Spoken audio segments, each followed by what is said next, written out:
Η άγνωστη ελληνική παράδοση που γέννησε το ρεμπέτικο. Το ρεμπέτικο γεννήθηκε στον Πειραιά. Οι περισσότεροι αυτό πιστεύουμε. Η αλήθεια όμως είναι διαφορετική. Το ταξίδι του ξεκινά πολύ νωρίτερα στις ελληνικές κοινότητες της Σμύρνης και της Κωνσταντινούπολης. Εκεί, μέσα από την πλούσια παραδοσιακή μουσική των Ελλήνων της Ανατολής, γεννήθηκαν οι μελωδίες, οι ρυθμοί και τα μουσικά στοιχεία που αργότερα αποτέλεσαν τη βάση για τη δημιουργία του ρεμπέτικου.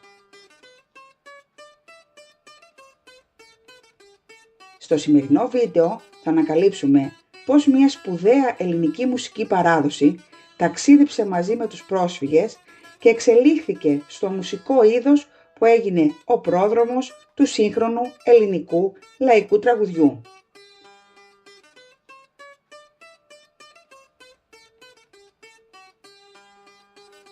Πριν μιλήσουμε όμως για το ρεμπέτικο, πρέπει να γνωρίσουμε τη μουσική που το γέννησε. Στις αρχές του 20ου αιώνα, οι ελληνικές κοινότητες της Σμύρνης και της Κωνσταντινούπολης αποτελούσαν σπουδαία κέντρα πολιτισμού. Η μουσική συνόδευε κάθε στιγμή της ζωής, γάμους, γιορτές, πανηγύρια, οικογενειακά τραπέζια, τις χαρές αλλά και τις λύπες της καθημερινότητας. Οι Έλληνες της Ανατολής είχαν διαμορφώσει μια πλούσια αστική παραδοσιακή μουσική, η οποία ξεχώριζε για τη μελωδικότητα και τον ιδιαίτερο χαρακτήρα της. Όργανα όπως το βιολί, το σαντούρι, το ούτι, το κανονάκι και η πολίτικη λύρα συνέθεταν τον μοναδικό ήχο αυτής της μουσικής παράδοσης. Αυτή η παράδοση υπήρξε η σημαντικότερη βάση πάνω στην οποία χτίστηκε αργότερα το ρεμπέτικο. Το ρεμπέτικο δεν γεννήθηκε ξαφνικά. Γεννήθηκε πάνω στα θεμέλια μιας ήδη ζωντανής ελληνικής μουσικής παράδοσης. Όμως, το 1922 όλα άλλαξαν.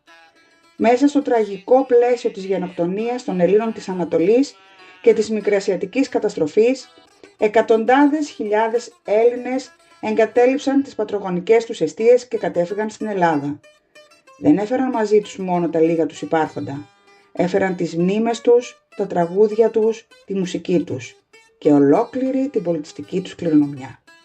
Οι πρόσφυγες εγκαταστάθηκαν στον Πειραιά, στην Αθήνα, στη Θεσσαλονίκη, αλλά και σε πολλές ακόμη άλλες πόλεις της Ελλάδας. Εκεί η μουσική των Ελλήνων της Ανατολής συναντήθηκε με τις λαϊκές γειτονιές, τα λιμάνια και τη ζωή των εργατών. Μέσα από αυτή τη συνάντηση γεννήθηκε σταδιακά ένας νέος μουσικός κόσμος. Το μπουζούκι έγινε το όργανο που ταυτίστηκε περισσότερο από κάθε άλλο με το νέο αυτό μουσικό είδος. Οι στίχοι μιλούσαν για τον έρωτα, τη φτώχεια, την νοσταλγία, την ξενιτιά, την αδικία, αλλά και την ελπίδα. Ανάμεσα στους μεγάλους δημιουργούς ξεχώρισε ο Μάρκος Βαμβακάρης, ο οποίος θεωρείται μια από τις σημαντικότερες μορφές του πειραιώτικου ρεμπέτικου.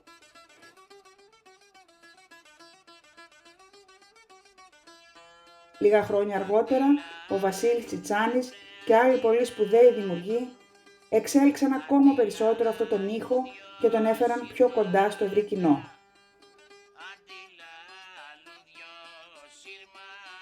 Σήμερα, πολλοί μουσικολόγοι θεωρούν το ρεμπέτικο τον πρόδρομο του σύγχρονου ελληνικού λαϊκού τραγουδιού. Πάνω στα θεμέλια που έθεσαν οι μεγάλοι ρεμπέτες, αναπτύχθηκε μεταπολεμικά το λαϊκό τραγούδι που αγαπήθηκε από εκατομμύρια Έλληνες και συνεχίζει να αποτελεί σημαντικό κομμάτι της μουσικής μας ταυτότητας. Η αξία του ρεμπέτικου αναγνωρίστηκε και διεθνώς. Το 2017 εντάχθηκε στον αντιπροσωπευτικό κατάλογο της Άειλης Πολιτιστικής Κληρονομιάς της UNESCO. Το ρεμπέτικο δεν είναι απλώς ένα μουσικό είδος. Είναι η συνέχεια μιας μεγάλης ελληνικής μουσικής παράδοσης. Είναι η φωνή των ανθρώπων που άφησαν πίσω τις πατρίδες τους, αλλά κράτησαν ζωντανή την ψυχή τους μέσα από τη μουσική. Και ίσως αυτή να είναι η μεγαλύτερη δύναμη της παράδοσης. Να μπορεί να ταξιδεύει, να επιβιώνει και να συνεχίζει να εμπνέει ακόμα και όταν χάνονται οι πατρίδες. Εσείς πιστεύατε ότι το ρεμπέτικο είχε τις ρίζες του στην παραδοσιακή μουσική των Ελλήνων της Ανατολής? Γράψτε μου την άποψή σας στα σχόλια και αν σας άρεσε το βίντεο μην ξεχάσετε να κάνετε εγγραφή στον παρατηρητή της παράδοσης.